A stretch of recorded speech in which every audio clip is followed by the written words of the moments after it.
Do you have a desire for a cheap camper? Do you have an old van laying around that you're not really doing much with anymore? You want to put it back to work? Follow along, I'll show you how you can build yourself a cheap, live down by the river in a van in just a few easy steps. Hi, I'm Ron with Ron's Classic RVs. I'm an RV tech. That's what I do. I have an RV repair business and I build RVs. I needed something smaller to go fishing in.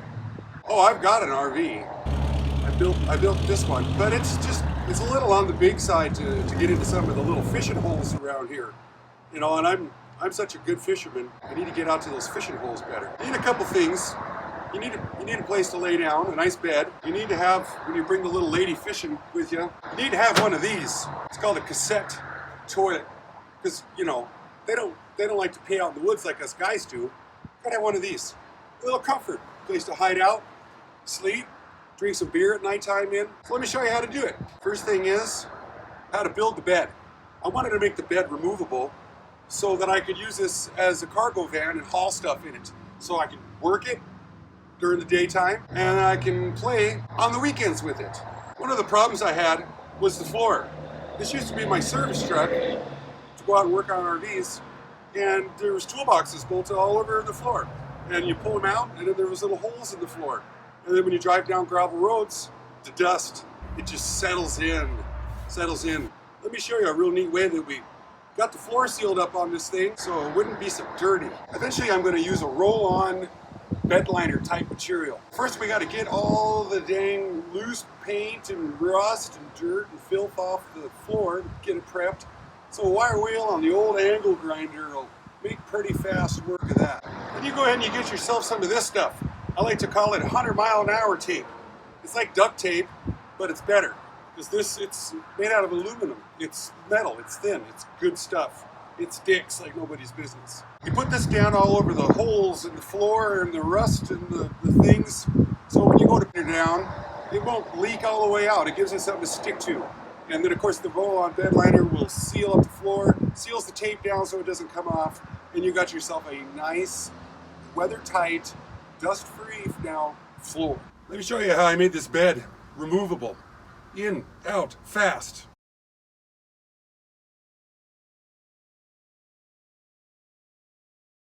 Apparently I never even screwed the plywood down. I thought I did. These right here, they're joist hangers for 2x4s. When you're building houses, they cost like $2. Probably not even that, probably $1. So they're arranged on the sidewalls here to hold all the joists, the 2x4s up. So it's cut where it matches the contour of everything. I had to do a little creativeness on this stud right here because it sits on top of the wheel well, so it's got to be balanced. And you can see how they're all flat going across.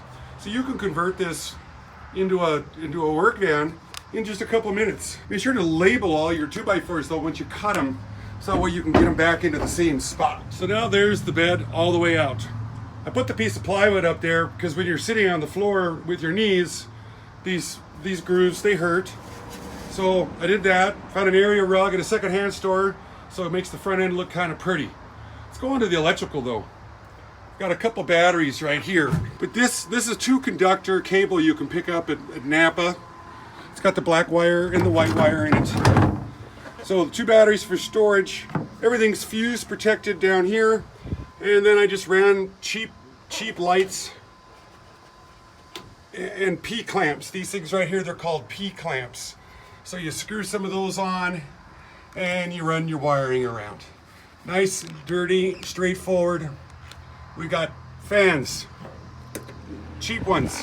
They oscillate, they move around. Or they don't, you can turn it so it doesn't. So when you're laying on the bed and you think it's hot, throw these on. Then when you're really daring, you could cut a 14-inch hole in your roof. Make sure you cut it square and level and even and Steven. And then you buy one of these here power vent fans, $150, you know, new, depending on how nice you want. This one blows air down or sucks air out. And this is really nice for, you know, when it gets hot in here. So we got a bed light over there. We have a bed light over here on the other side. And we've got a front living room light right up over there. And we've got the amber outside porch light for the nighttime camping. More on climate control. We got the Mr. Buddy heater that sits on the door here. It uses the little propane tank. You can burn these inside, crack the vent. There's videos out there that have guys testing these things with carbon monoxide detectors, carbon dioxide, whichever one it is. And they burn so clean that you don't have to worry about asphyxiating yourself. But I still keep the vent cracked a little. I want to talk about a quick and dirty way to charge these batteries up here.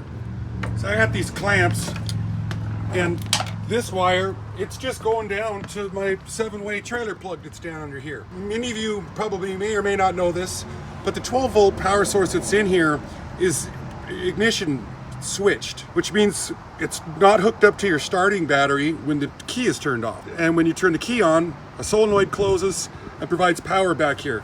And that's what prevents your starting battery from going dead when you're camping. So instead of permanently wiring this up, because I wanted to maybe convert this back and forth a lot, I just built these things, and you just come up here, hook them onto your battery, and then your batteries will charge up when your engine's on. Keeps them going. These boxes, of course, are bolted down so they don't slide around. Good way to do it. Hey, you guys want to see something that's really cool? These privacy shields, they're made by Adco. This is them, and you can find, I found this on Amazon.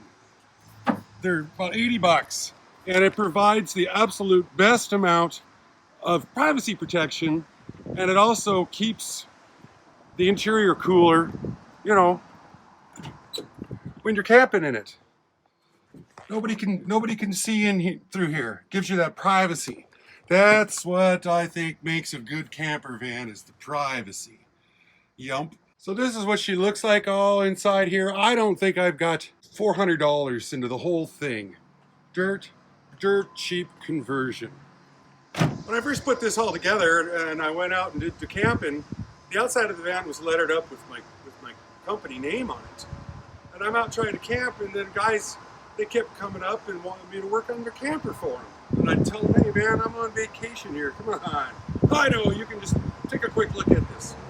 So we had to strip the dang name off the side of it so that I could be relaxing when I'm out trying to relax. But that's my live down by the river in a van build right there.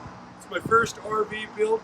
I'm putting this up on the marketplace right now. It's going to be on Billings. It's going to be on Billings Marketplace here very, very shortly. So I've got a new outfit. I got a steal of a deal on this here Class B 1980 motorhome. A little more room in it. I can stand up in this one. Plus it's got a shower, and we got a video underway on that particular outfit. Revival of that dream boat. So I'm Ron with Ron's Classic RVs. Thanks so much for watching.